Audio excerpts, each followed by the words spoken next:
حضرت امام علی رضی اللہ تعالیٰ عنہ نے فرمایا، ایسا گناہ گار جو اپنے گناہوں کا اقرار کرتا ہے ایسے عمل کرنے والے سے بہتر ہوتا ہے جو اپنے عمل پر غرور کرتا ہے۔ دو چیزوں کا ثواب تولا نہیں جا سکتا، ایک معاف کرنا، دوسرا انصاف کرنا۔ سب سے پہلی عبادت یہ ہے کہ انسان مصیبت میں صبر کر کے اللہ پاک سے مدد کا منتظر رہے۔ بہت سی باتوں کا جواب صرف خاموشی کے ساتھ دینا بہتر ہوتا ہے۔ ہر عمل یہ سوچ کے کرو جیسے یہ عمل ایک بیج ہے اور کل کو درخت بننا ہے۔ اگر کسی کی تکلیف دیکھ کر تمہیں تکلیف ہونے لگے تو سمجھ لینا تم اللہ کے بنائے ہوئے بہترین انسان ہو۔ جس کو تم سے سچی محبت ہوگی وہ تم کو فضول اور ناجائز کاموں سے روکے گا۔ جو شخص دوسرے کے رازوں کو کریدے گا تو اللہ اس کے رازوں کو فاش کر دے گا۔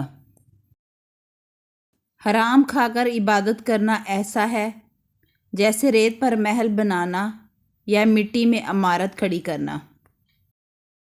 جو شخص تمہارے خون میں سے نہ ہو مگر پھر بھی تم کو عزت دے اور پیار دے تو بے شک وہ تمہارے لیے بہترین رشتہ ہے۔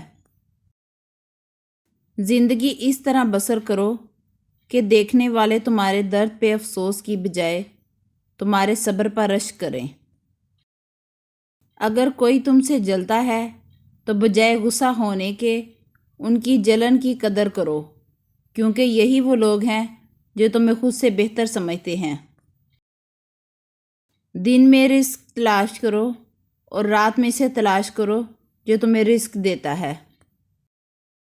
حضرت علی رضی اللہ تعالیٰ عنہ فرماتے ہیں کہ دوستی اور محبت ان سے کرو جو نبھانا جانتے ہوں، نفرت ان سے کرو جو بلانا جانتے ہوں، اور غصہ ان سے کرو جو منانا جانتے ہوں۔ انسان کی ذہنیت بھی عجیب ہے، بیماری کے خوف سے کھانا تو چھوڑ سکتا ہے لیکن دوزخ کے خوف سے گناہ نہیں۔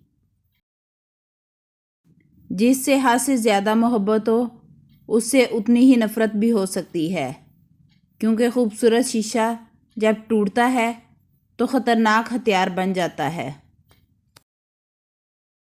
جتنی بھی بڑی مشکل کیوں نہ ہو، جتنا بھی بڑا امتحان کیوں نہ ہو، گھر سے نکلتے وقت ایک روٹی کا نوالا نمک کے ساتھ کھا کے نکلو، ممکن ہی نہیں کہ گھر مایوس ہو کے لوٹو۔ رشتے خون کے نہیں احساس کے ہوتے ہیں، اگر احساس ہو تو اجنبی بھی اپنے ہو جاتے ہیں، اگر احساس نہ ہو تو اپنے بھی اجنبی ہو جاتے ہیں۔ 3 طریقوں سے پریشانی خوشی میں بدل جاتی ہے۔ ایک، خاموش رہنا، خاموش رہنے سے پریشانی کم ہو جاتی ہے۔ صبر کرنا، صبر کرنے سے ختم ہو جاتی ہے۔ شکر کرنا، شکر کرنے سے خوشی میں بدل جاتی ہے۔ جس خواہش کو تم اللہ کی رضا کے لیے رد کر دیتے ہو وہ اسی خواہش پر راضی ہو کر اسے تمہارا مقدر بنا دیتا ہے۔ اگر کوئی تم کو صرف اپنی ضرورت کے وقت یاد کرتا ہے تو پریشان مت ہونا، بلکہ فخر کرنا کہ اس کو اندھیروں میں روشنی کی ضرورت ہے اور وہ تم ہو۔ زندگی میں خود کو کبھی کسی انسان کا عادی مت بنانا، کیونکہ انسان بہت خود غرض ہے۔